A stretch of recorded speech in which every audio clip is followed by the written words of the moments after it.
Hi, it's the beer video. I don't know how time zones work. That's fine. Anyway, I'm bad at things and I don't have a phone anymore and it's been not a bad day. I shouldn't say it's a bad day. It's been fine. Like nothing's happened, but my phone died dead. Apparently the motherboard went bad and I'm not close enough to getting a new phone to get a new phone, so I have to go get it fucking fixed. I don't have a phone. Yeah. What are you gonna do? What are you gonna do? Yeah. Are things better for you? Yeah, my phone still works. Um, and I just booked my birthday trip to Norway. Yes. See that? We also are in reverse. Like this week, I'm wearing a hooded sweatshirt, and you're not. I feel like I'm the cold one. It is cold, but I'm probably not as cold as where you are, right? What's the temperature there? Give me 1 second. I am going to check actually. Oh, okay. I mean, we didn't. Okay, Helen's. It just says hell. Oh, Helen's still there. She's just it is 4 degrees. four. See, I'm a coward. I don't know how many degrees it is here because I don't have a phone. But it's 14 degrees. Okay, it's on my computer. It's 14 degrees. So it's cold. I'm cold. So I just wore my sweatshirt this week. Boring. No, it's not really. Oh, we'll talk about it later when we do our shirt thing, but it's a very comfortable sweatshirt and I enjoy it very much. So I'm just gonna keep it on. What? Yeah, we have radiator heat as well. So like I think Yeah. it's got two modes basically, which is like too cold and like way too hot. Yeah. So it's in way too hot right now. I'm in my office and like in our house, heat does not rise. Well, okay, let me stop and say this differently. In the winter, heat doesn't rise. So the furnace, it gets up here. It's not like I'm freezing cold, but it's not that warm up here. And in the summer, the cold air from the air conditioning doesn't rise. And so usually I'm just roasting in my office. But oh well, things are as they are. At least we have beer, which is why we're here. And I know I go first this week because the sticky note, because you went first last week. And I just picked this up this afternoon after my haircut. It's called Out of the Jar. It's a golden stout. Check those guys out. Ah, So can you guess maybe where this golden stout is going? peanut butter and jelly, I imagine. God, I hope it's better than the peanut one from that I had. Yeah, that's kind of why. Golden stout now. What is that? What's that? What is a golden stout? I'm a little confused there. We're gonna find out. It's a All stout right. that's golden, I'm assuming. Anyway, so I'll read you the description. It's 8% alcohol. It's brought to us by Hop Farm Brewing Company, which is in Pittsburgh. It's a golden stout brewed with oats and then conditioned on peanut butter and a combination of all the best jelly flavors out there, blackberry, blueberry, and strawberry. I mean, I'm canceling them for not including raspberry, but Oh, yeah. I guess that gets into questions of jelly versus jam, which frankly doesn't interest me. Me neither. And I'm surprised grape isn't an option because usually it looks like grape jelly. It looks like It does. peanut butter and grape jelly, and there's no The grape. Welch's classic, right? Right. Come on, Hop Farms. What the fuck?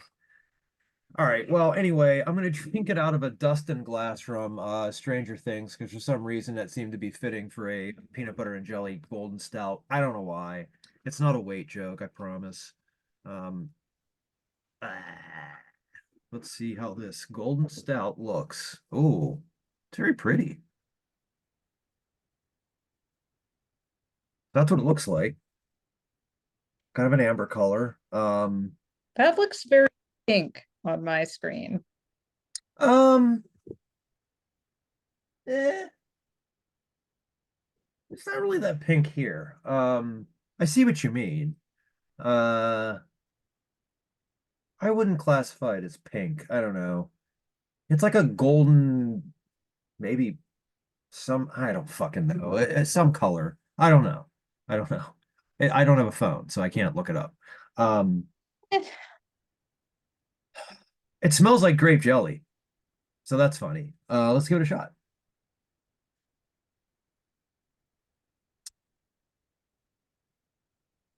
Huh. This is interesting.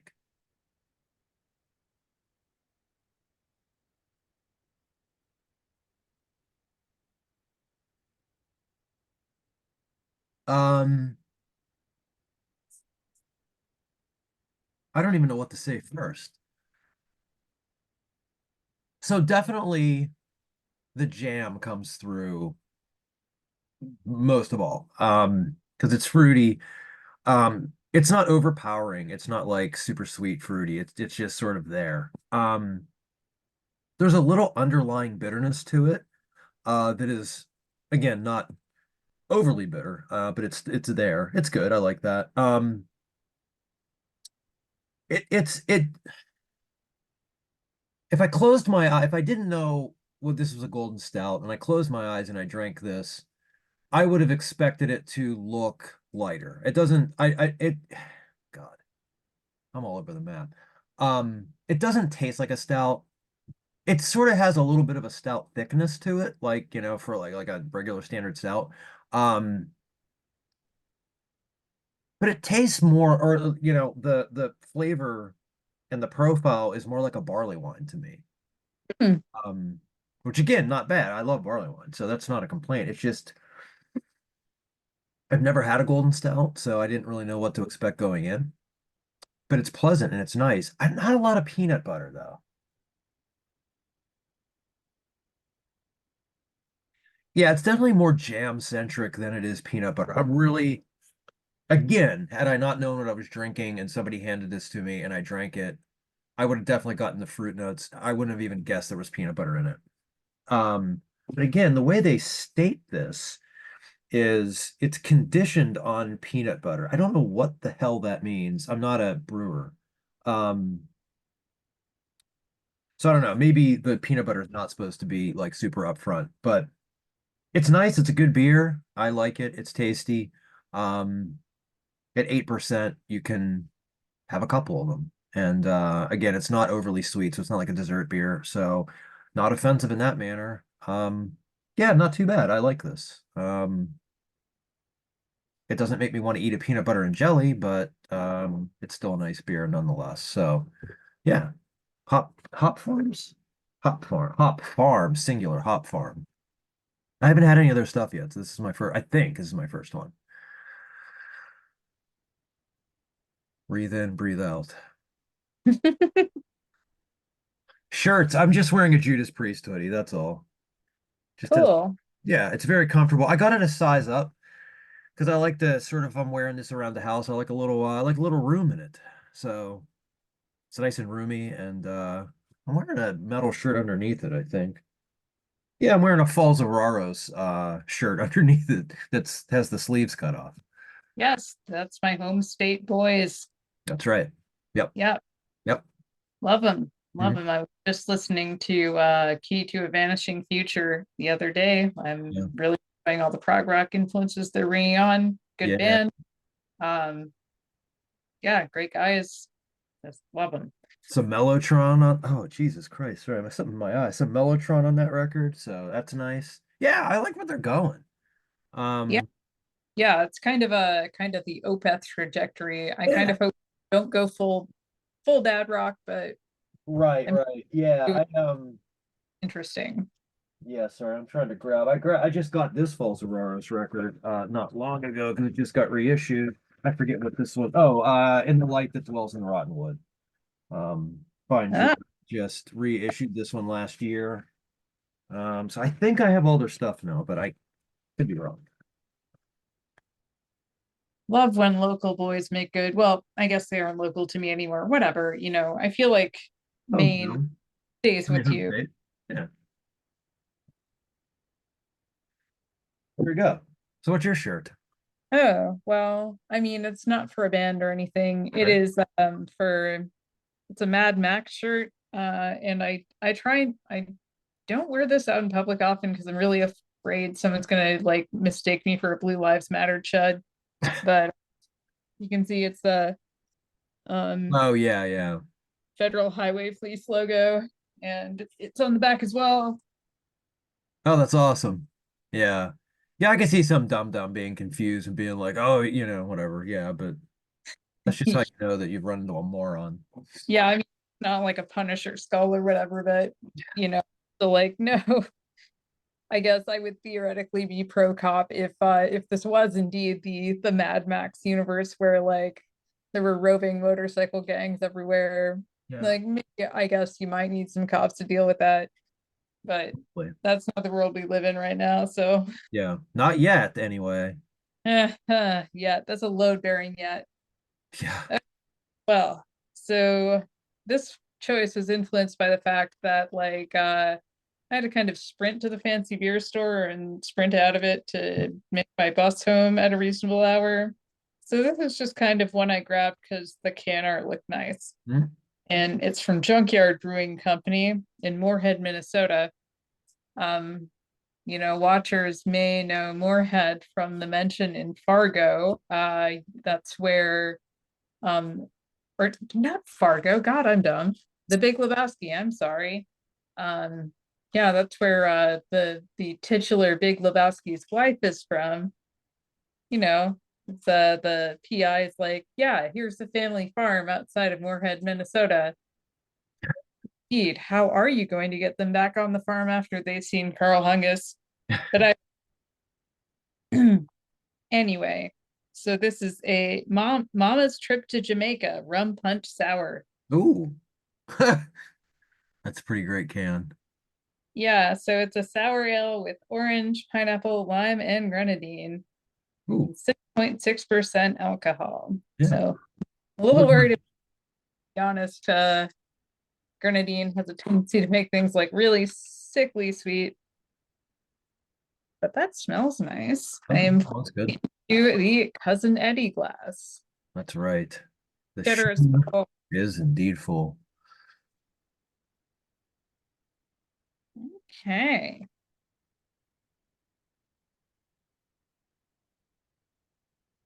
Oh, am I gonna fit all of this in here? I'm like sitting, I know, Right. sitting here worried that I you're forget more. 12-ounce glass technically.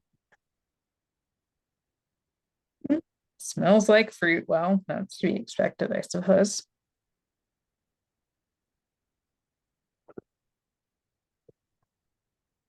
Hmm. See, we both had to do that. We both had to take 2 sips before we were able to talk about it. Oh, excuse me. Hmm. Well, this does taste like some kind of tropical punch drink. Um, the grenadine does make it a little bit cloying, but not to the point I think it's gross. Yeah. Um, Is it orangish? It's see, we're gonna play like what color the drinks look to each other. Is that like an orangish color? The beer? yeah, kind of Okay. like orange red. Okay. Yes, this is very full of juice.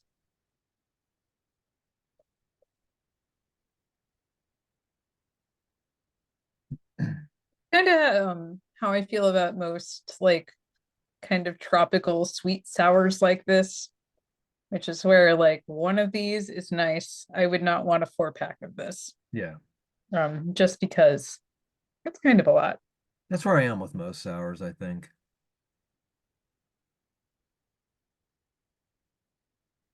Hmm. My singular complaint, I guess. Like this is nice enough. It's a good like my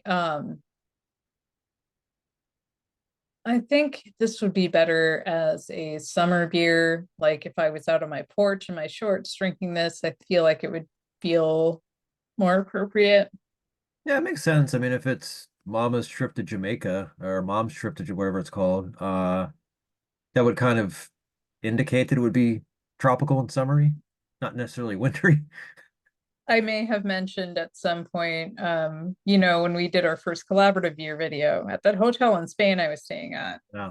Um, there were a couple times it had a pool on the roof, so um, there were a couple times I went up there, and I found a craft beer store close by. So I would just like drink fancy beers and kind of like semi pass out. Yeah. And one time I kind of like was half awake listening to German tourists being like, and I understand just enough German to know they were saying like, is that lady dead? She's fine.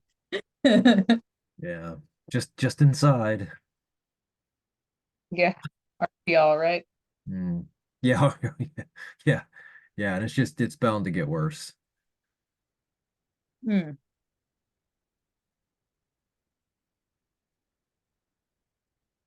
So this is fine. I'm not crazy about it, but I don't hate it. Um, Not a ringing endorsement. yeah.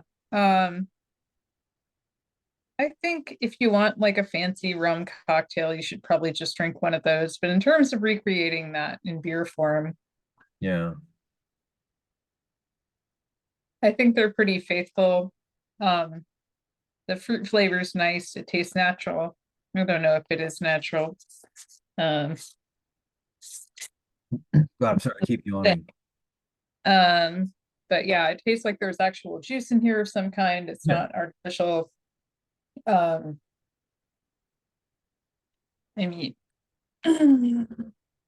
so it's a pleasant one-off.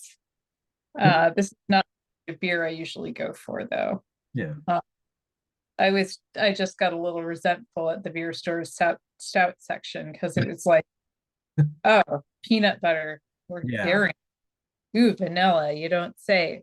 Cinnamon. Eh? Never heard of that one. Yeah.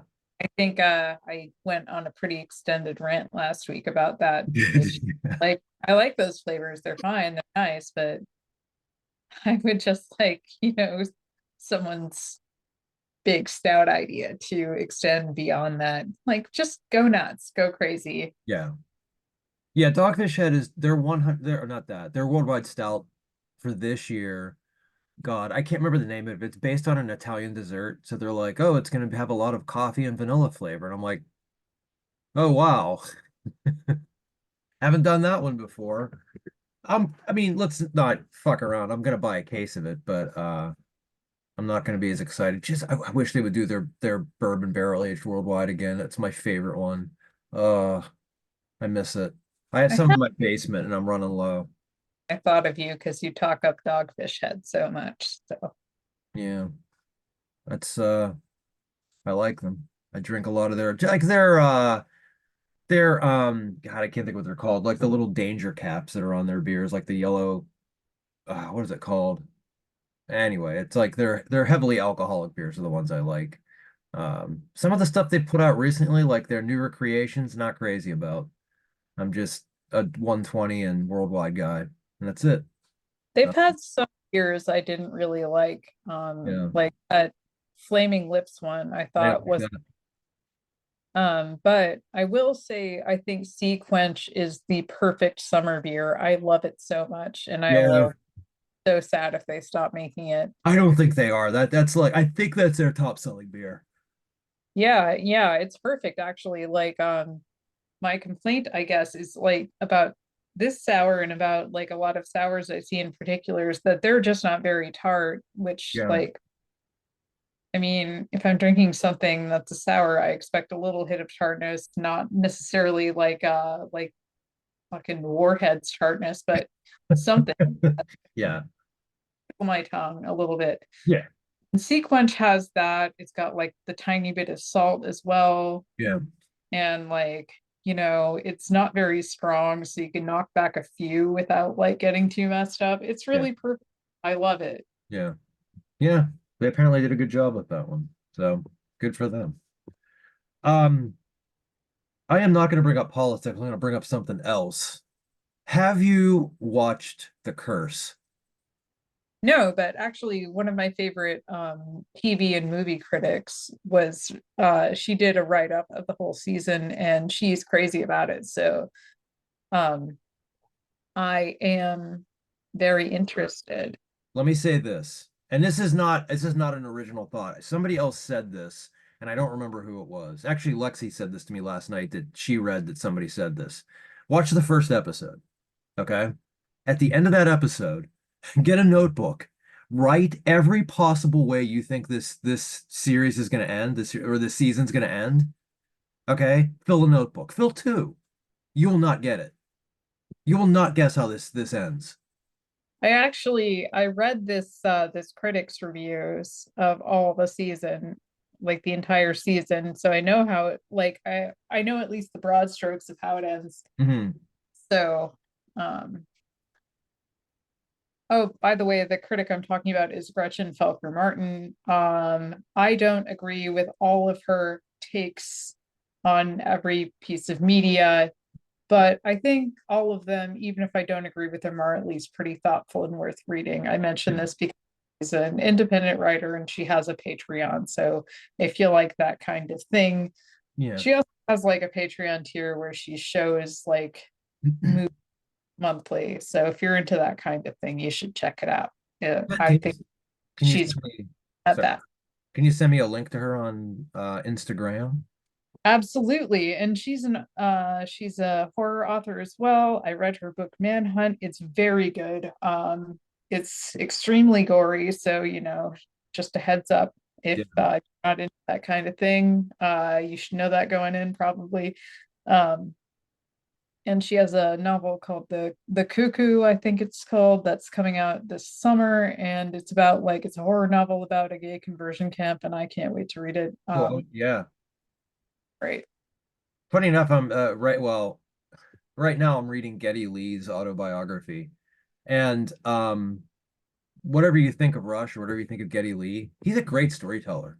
Like it's a really engaging book. I didn't know what to think going in because I'm like, he's not Rush's lyricist. I'm not sure how well, not that he's an idiot. I mean, but I was like, yeah, I don't know much about his writing. I don't know what it'll be like, but he's a really engaging writer. It's been pretty interesting so far, and it's still like in his early life that he's talking about. So I don't know.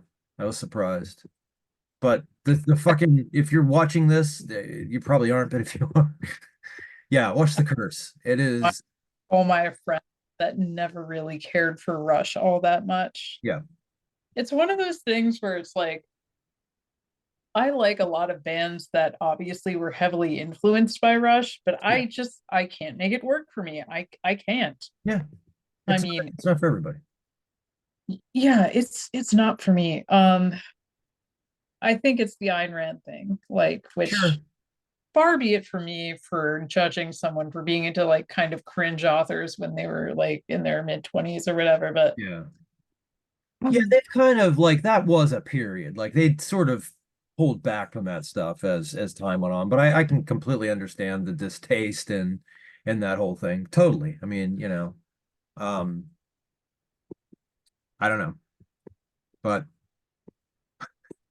The Curse. I'm just gonna say The Curse again. People should watch. It's great. I don't know. You'll well, never guess the ending. You just will never guess the ending. recommending media, I've got one. Hmm. Yeah, so I recently finished the novel The Black Tongue Thief. I cannot remember the author's name, and I just remember being unable to pronounce it even when I could recall it offhand. So you're just going to have to Google The Black Tongue Thief. Okay. I think the best description I saw of it was like, what if a D&D campaign just got like kind of really dark and violent? And like, I've been a little frustrated with the influence of kind of Marvel isms on genre fiction. Like everyone's just like annoyingly quippy, Yeah. and the Yeah. like Black Tongue Thief, that there is like a lot of humor in it, but like it's very natural. It's kind of like I've been reading Terry Pratchett recently as well, and like the humor is very dry and very frequent, but like it kind of like comes comes by like not as focus group sounding. Yeah. You know what I mean? Yeah. Like I don't know, like the Black Tongue Thief has like very genuinely funny moments, and it's not just like, well, that happened. Yeah. I just wrote it down, so I'm gonna look it up because I'm gonna need something after I read about Geddy Lee's life. Another thing. So last night I'm sitting up I'm having a beer. Wasn't much going on, so I was like, I'm gonna throw on Hulu and maybe watch King of the Hill or something like that, right? So I put it on.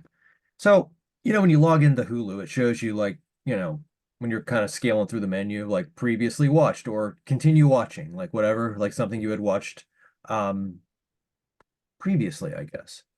Um, oh my God, I forgot the name of the movie. Hold on. Shit, wait. Uh, God damn it. The thing that just came out that it's like the QAnon movie about children being sexually trafficked. What the fuck's that called? Sound of Freedom, Sound of right? Freedom. The first thing on Hulu said like to continue watching was Sound of Freedom. This is like 1:32 in the morning. I text Christina. I was like, "Did you start this movie as a joke, like to fuck around with me? Did you do this?" Because she will reprogram the XM radio in my car for like bullshit stations. I fucking hate the Red Hot Chili Peppers, and she programmed in the Red Hot Chili Peppers channel. And I'm like, "Did you do this?" She didn't. God, I respect her game. Right, but she didn't do this one. And I can't remember what the thing was after Sound of Freedom, but there was another thing after it where I was like, we would never watch this. I don't remember what it was. I don't know if somebody has our account and has like they're like, oh shit, let's reshift the algorithm to right-wing bullshit. But yeah, passwords are getting changed. God, Sound of Freedom, as much as I giggle about it, like it's genuinely mock worthy. It does make me angry on a level because like kind of pushes this whole idea that like children are abused by like these shadowy fuckers that like yank them out of but like pop up from the shrubbery and Yeah. yank them away to like fucking some warehouse in South America or whatever. But like, children are most likely to be abused by someone they know and trust, Yeah. like someone in their family, Yeah. or like a family friend, pastor or coach or whatever. Sorry. And like it makes it hard for them to come forward because it's like this is someone you've known and trusted all your life. What are Yep. you gonna say? Yeah. Yeah. Um,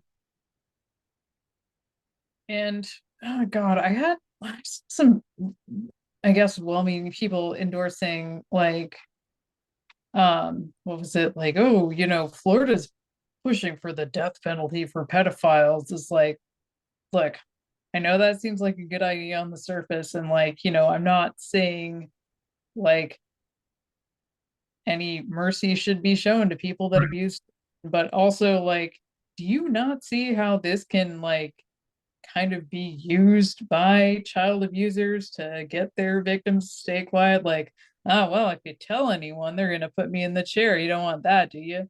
Yeah. And if it's like your uncle or your football coach or your pastor, like, do you, Yeah. do you like, is an 8-year-old gonna like want that weighing on their conscience? Like, Jesus, like, think about this for 5 fucking seconds, please. Yeah. Yeah, and again, yeah, not obviously not endorsing the crime. I mean, these fuckers, I don't care what happens to them, but yeah, it's a very easy way for them to manipulate that situation onto somebody, much younger who can't handle stuff like that. Yeah, and I think the main thing I think about when I think of Sound of Freedom is like people from actual like anti-child trafficking organizations were like, yeah, we want you guys to stop calling us like talking about like basements and pizza restaurants because Yeah. the number of false tips we've got has made it like difficult to actually help actual victims. Yeah. Yep. And it doesn't help that they've labeled everybody on the left as a pedophile for no fucking reason. Kind of speaking of which, did you make it through all 7 hours of the the January 6th debate on? Oh, I tapped out halfway through. Once Alex Jones started doing the little voices, I couldn't take it anymore. Yeah, as he got increasingly drunker. Yeah. I I wish mean, one of them would have been like, can we all take a drink at the break, or is it just Alex? oh boy. Yeah, he's Speaking of weird conspiracy theories, I got my COVID booster and my flu shot today, and I'm nice. noticing going a little numb. So I'm assuming that is just the The 5G 5G. Yeah. Yeah. working its my bloodstream, and soon I'll be able to attune with the cosmos or That's right. whatever. I think I told you this when I got my last booster. And actually, I have to schedule my new one. When I scheduled my last one, whenever the woman gave me the shot, I said, "How quickly does the 5G take to kick in?" And she looked at me at horror with horror. I'm like, "I'm joking. I'm Oh, kidding. I'm not being serious." I'm like, "I realize you see a lot of crazy people in and out of here, but I'm not. I was just joking. I'm disappointed, but I'm joking." Well, Helen, I think it's been a beer video. How about you? yeah, there's nothing much to report on the politics front, I suppose. Yeah. Like, besides, the obvious, we live in hell. Yeah, yeah, and yeah, the Iowa, whatever. Well, you go, everybody, enjoy your day or your evening or whatever, and go hug a cat. Why not? Agreed. Yeah. Adios, everyone.